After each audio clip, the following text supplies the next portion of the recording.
Բարև ձեզ, այսօր մենք կսկսենք ուսումնասիրել Airtable-ի տվյալների տեսակները։ Դասի ընթացքում կծանոթանանք Airtable-ի հիմնական տեսակներին, տեքստային և թվային դաշտերին, ամսաթվի և ժամանակի ձևաչափերին։ Յուրաքանչյուր դաշտի տեսակն ունի իր առավելությունները։ Այդ պատճառով խորհուրդ է տրվում օգտագործել դրանք ըստ անհրաժեշտության։ Օրինակ, թվային դաշտերի համար կարող եք վիճակագրական արժեքներ հավաքել, փնտրել նվազագույնը և առավելագույնը, հաշվել գումարը և միջինները։ Եկեք սկսենք ստեղծելով ատրիբուտները։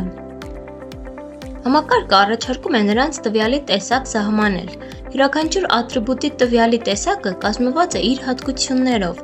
որոնք բացվում են կրկնակի սեղմումից։ Սկսենք դիտարկումները տեքստային տիպերից։ Առաջին տիպը մեկ տողով տեքստն է։ Այս տիպը ամենից լավ համապատասխանում է կարճ, կոնկրետ և կարևոր տեքստերին, օրինակ աշխատակցի անունի համար։ Հաջորդը տեքստային տիպերից։ Դա դաշտում երկար տեքստերի պահպանումն է։ Այն մեզ թույլ է տալիս երկար տեքստ պահել գրառումներում։ Կարգավորումների պատուհանում կարող ենք միացնել ֆորմատավորումը։ Պահպանենք փոփոխությունները։ Երկար տեքստերի հետ աշխատելու ժամանակ հարմար է բջիջը ընդլայնել։ Դա կարող ենք անել բջիջի աջ կողմում գտնվող սլաքներին սեղմելով։ Հաջորդը phone number։ Ակնհայտ է, որ այն ստեղծված է հեռախոսահամարներ պահպանելու համար։ Անվանենք հեռախոսահամար և պահպանենք։ Հաջորդը էլեկտրոնային փոստը։ Նախատեսված է յուրաքանչյուր վանդակում մեկ էլեկտրոնային փոստի հասցեի պահպանման համար։ Վերջին տիպը տեքստային տիպերից։ Դա URL-ն է։ Այն նախատեսված է միայն հղումների պահպանման համար։ Պետք է պարունակի միայն մեկ հղում։ Անցնենք ժամվա և ամսաթվի տեսակներին։ Date տեսակի դաշտը հնարավորություն է տալիս նշել ամսաթիվը, անհրաժեշտության դեպքում նաև ժամը։ Ստեղծենք ծննդյան ամսաթիվ դաշտը։ Կարգավորումների պատուհանում կարող ենք ընտրել մեզ ցանկալի ամսաթվի ձևաչափ։ Պատուհանում կարող ենք ընտրել, թե դաշտում պահպանվի միայն ամսաթիվը, թե ժամանակը նույնպես։ Time format որոշում է 12 կամ 24 ժամյա ձևաչափով ցուցադրվի ժամանակը։ Հանենք ժամանակի կարգավորումը, որովհետև ծննդյան ամսաթիվը ցուցադրելու համար դա պարտադիր չէ։ Ամսաթիվը խմբագրելիս կբացվի օրացուցային վիջետ, բայց դուք կարող եք մուտքագրել ամսաթիվը նաև ստեղնաշարի միջոցով։ Ի դեպ, նշենք, որ Airtable-ում օրացուցային շաբաթը սկսվում է կիրակի օրվանից։ Հաջորդ տեսակը ժամանակի տևողությունն է։ Ձևաչափման 5 տարբերակ կա՝ ժամեր և րոպեներ, ժամեր, րոպեներ և վայրկյաններ, և նույնիսկ ավելի ճշգրիտ արժեքներ։ Ձեր թույլտվությամբ մենք այս դաշտը չենք ավելացնի մեր աղյուսակում, քանի որ այստեղ դա տեղին չէ։ Ամսի և ժամի հաջորդ տեսակը Created Time դաշտն է։ Այն ավտոմատ կերպով լրացվում է աղյուսակում, գրառման ստեղծման ամսաթիվը և ժամը պահպանելով։ Անվանենք դաշտը ստեղծման ամսաթիվ և պահպանենք փոփոխությունները։ Քանի որ դաշտը լրացվում է ավտոմատ կերպով, այն չենք կարող խմբագրել։ Եկեք անցնենք այնպիսի դաշտերին, ինչպիսին է Last Modified Time։ Դաշտում ավտոմատ կերպով լրացվում է մուտքին վերջին խմբագրման ամսաթիվը և ժամը։ Արդեն հարազատ դարձած ատրիբուտի կարգավորումների պատուհանում, որը մեզ ծանոթ է դարձել, մենք տեսնում ենք մի նոր բան՝ երկու ներդիր՝ Field and Formatting։ Ֆորմատավորման ներդիրը մեզ շատ ծանոթ է։ Այն ստանդարտ ամսաթիվ դաշտերի կարգավորումների նման է։ Եկեք ավելի ուշադիր դիտարկենք երկրորդ Field ներդիրը։ Այն առաջարկում է մեզ ընտրել, թե այս դաշտում արժեքի որ ատրիբուտների փոփոխություններից կփոխվի տրված ատրիբուտը։ Բոլորը կամ կոնկրետ։ Եկեք ընտրենք կոնկրետ դաշտեր։ Աղյուսակի բոլոր դաշտերից կառաջարկվի բազմաթիվ ընտրություն։ Եկեք նշենք, որ դաշտը կփոխվի, երբ փոխվի աշխատողի հեռախոսահամարը կամ էլեկտրոնային հասցեն։ Անվանենք դաշտը անձնական տվյալների փոփոխության ժամանակ և պահպանենք այն։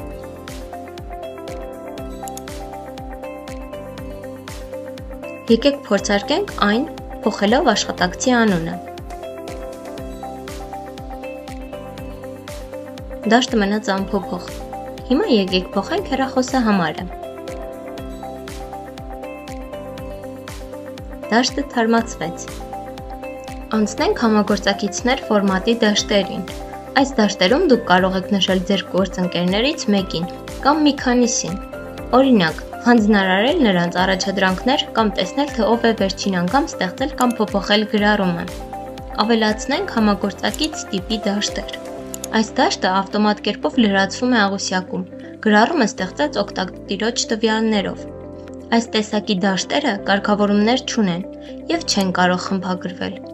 Last modified by դաշտ աշխատում է մեր դիտարկած last modified date դաշտի նման, բայց այն ցույց է տալիս ոչ թե երբ,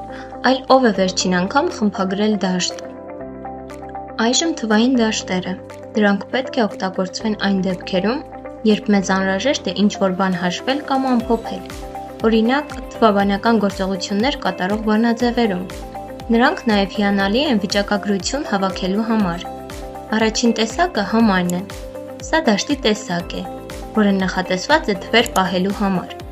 Այս ոլորտում մենք կպահենք տարիքը։ Դաշտի կարգավորումների պատոհանում կա երկու ներդիր։ Առաջինի վրա մենք ընտրում ենք հատկանիշում կպահենք ամբողջ թիվ, թե տասնորդական թիվ։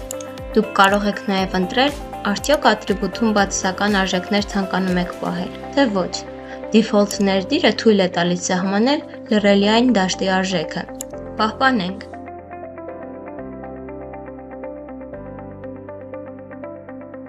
Թվային դաշտն այժմ ունի մի հետաքրքիր բան, որը չունեին նախորդ դաշտերը։ Սա դաշտի վիճակագրությունն է։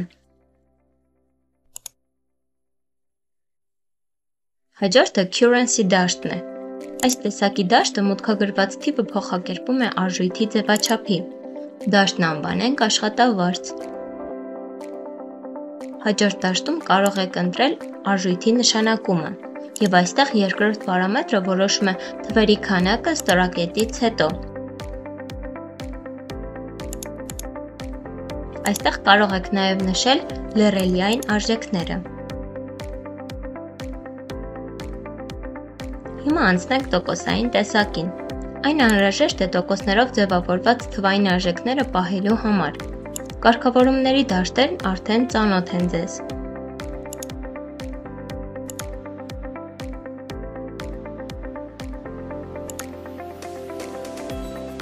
Անցնենք ավտոմատ համարակալման դաշտին։ Այստեղ յուրաքանչյուր աղյուսակի մուտքագրման համար ավտոմատաբար ստեղծվում է եզակի թիվ։ Այս տեսակի դաշտի համար լրացուցիչ կարգավորումներ չկան։ Դաշտը հնարավոր չէ խմբագրել։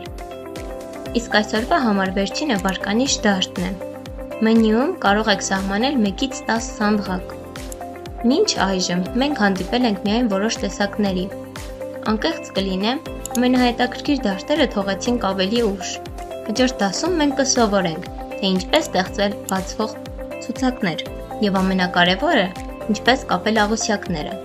Աղյուսակների կապակցումը տվյալների բազաների անկասկած առավելությունն է դասական աղյուսակների նկատմամբ։ Տվյալների բազայի մեկ աղյուսակում գտնվելու ընթացքում դուք հեշտությամբ կարող եք տվյալներ առբերել մեկ այլ աղյուսակից։ Օրինակ, ստորաբաժանումներով աղյուսակ ստեղծելով և այն աշխատողների աղյուսակի հետ կապելով, մենք կարող ենք հաշվել յուրաքանչյուր բաժնում աշխատողների թիվը, յուրաքանչյուր բաժնում գտնել նոր աշխատողներ և հիմնականում անել այն, ինչ ուզում ենք տվյալների հետ։